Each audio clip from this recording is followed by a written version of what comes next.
Beauty Queen pinapares kay Mayor Vico Sotto.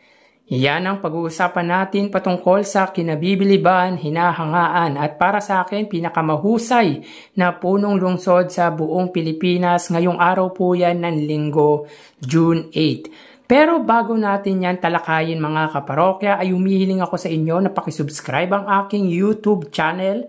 Paki-like and share na din po para mas dumami pa po ang makapanood ng content natin. Maraming salamat po sa inyo mga kaparokya at special mention nga po sa mga OFW or mga kababayan nating nagtatrabaho abroad sa patuloy po na pagtangkilik or pagsubaybay ng ating munting channel. Sobrang na-appreciate ko po kayo mga kaparokya. So yun nga mga kaparokya, tila naiintriga ngayon si Mayor Vico Sotto at isang beauty queen kung saan siniship or pinapares ang mga ito.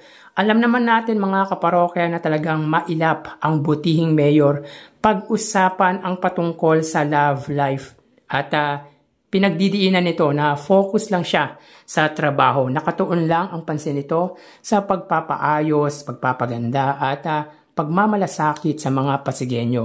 Ngunit nitong nagdaang araw mga kaparokya ay tila iniuugnay ito sa isang beauty queen na si Catriona Gray. So sa mga hindi updated, sa mga hindi po nakakilala kay Miss Catriona Gray, dati po itong nanalo bilang Miss Universe noong 2018 at dating girlfriend ng aktor na si Sam Milby ng mahabang panahon. Bakit nga ba sila pinapares mga kaparokya?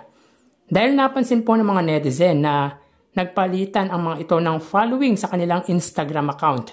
Well, medyo mababaw ang dahilan mga kaparokya dahil wala namang masama sa pag-follow nila sa isa't isa and maybe both personalities don't know each other personally. But for the netizen who noticed the two followed each other, feeling nila may something na mas malalim pa dito. Kung kaya kinatuwaan at kinakiligan ng ilan ang pangyayaring ito. Talagang nag-trend dito mga kaparokya dahil alam naman po natin na sobrang sikat ng butihing mayor dahil sa mabuti, maayos at husay nito sa paggugobyerno at talagang sinusubaybayan nito sa social media at talagang sinusubaybayan po talaga ng nakararami. Anyways, again, wala naman po tayong nakikitang mali if ever man na magkaroon sila ng something in deeper. Dahil both person are single mga kaparokya.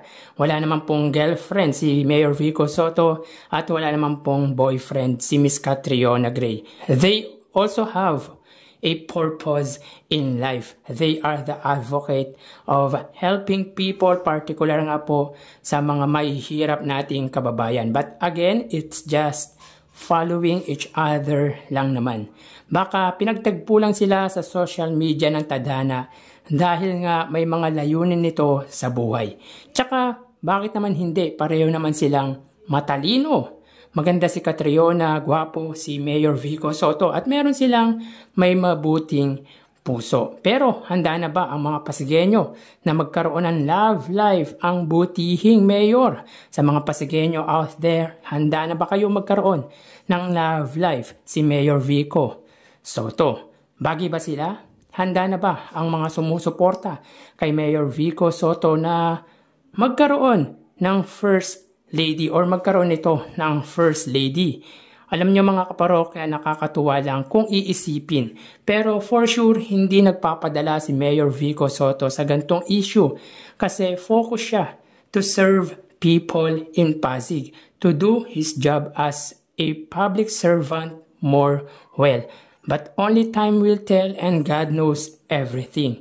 Kung ikasasaya ni Mayor Vico Sotto ang magkaroon ng love life, isa po tayo sa susuporta dito. Siyempre, hangad natin bilang avid supporters ang kaligayahan ng butihing mayor. Kumbaga, sino ba tayo para suwayin or di magustuhan ang kaligayahan or ikaliligaya ni Mayor Vico Sotto? He is turning 36 years old, mga kaparokya, and Catriona Gray is 31 years old. Hindi naman bumabata ang dalawa, lalo na si Mayor Vico Sotto. And I think makakatulong naman po si Miss Catriona Gray sa butihing mayor dahil sa experience or karanasan nito sa paglilingkod sa buong mundo sa Pilipinas bilang isang Miss Universe at isang beauty queen. At medyo nakaalay naman po sa gusto ni Mayor Vico Sotto sa isang babae, si Miss Catriona Gray. Nga lang, hindi po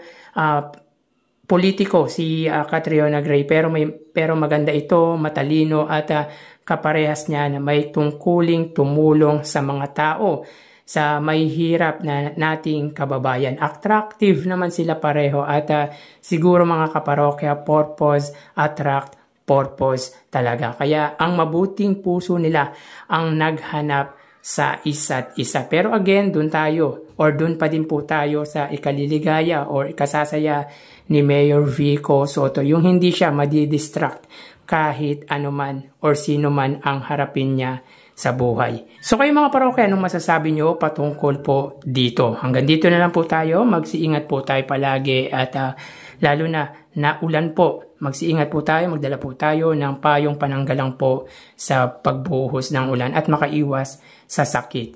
Thank you and God bless.